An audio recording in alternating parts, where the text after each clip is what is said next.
శ్రవణ్ గారు, రైతు యా ఇప్పుడు భరోసా, స్థానిక ఎన్నికలు, ZPTC, MPTC, metro take over, ఈ అన్నిటినీ ప్రభుత్వం ఎలా బ్యాలెన్స్ చేయగలుగుతుందని అనుకుంటున్నారు? ఖచ్చితంగా అంటే మెట్రో ఈ ఈ ప్రభుత్వానికి సాధ్యమేనా ఈ బ్యాలెన్స్ చేయడం?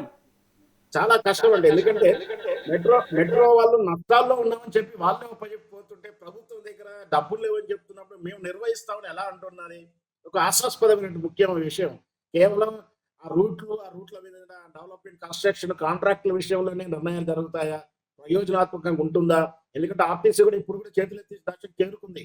ఆర్టీసీ మీద బర్డెన్స్ పడింది. వాళ్ళకి ఆర్టీసీ కూడా మళ్ళీ క్లెయిమ్ చేయాల్సిన డబ్బులు ఇవ్వాల్సింది ఉంది. అన్ని బలహీనమైనటువంటి వ్యవస్థలు ఉన్నాయి. ఆర్థిక లోటు ఉంది. మరి సీఎం గారే స్వయంగా చెప్పాడు చాలా సందర్భం. మమ్మల్ని చూస్తే దొంగల్లా చూస్తున్నారు, అప్పు పుడతలేదన్నారు. చూడబోతున్న ఇవన్నీ కోట్ల రూపాయల ప్రాజెక్టులు ఉన్నాయి. దీని సమతుల్యం ఎలా చేయబోతారు?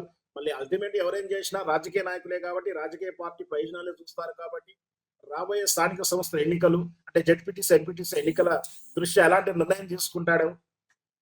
ఆయనకి ఇంకా నిన్న ఢిల్లీకి వెళ్ళి వచ్చిన తర్వాత ఎలాంటి దిశ నిర్దేశించారు? ఇవన్నీ కూడా ప్రమేయంతో ఈ రోజు క్యాబినెట్ కొనసాగుతుండవచ్చు.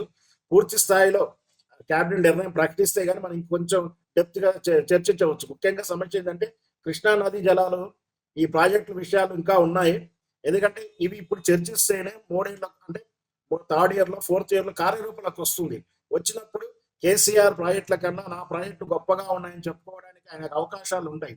ఇప్పుడు నిర్లక్ష్యం చేస్తే రేపు దోషిగా నిలబడాల్సిన అవసరం ఉంటుంది. సో ఇట్లాంటి ఇంటెలెక్చువల్ నిర్ణయాలు తీసుకుంటాడా లేదా అని కూడా చూడాల్సి ఉంటుంది.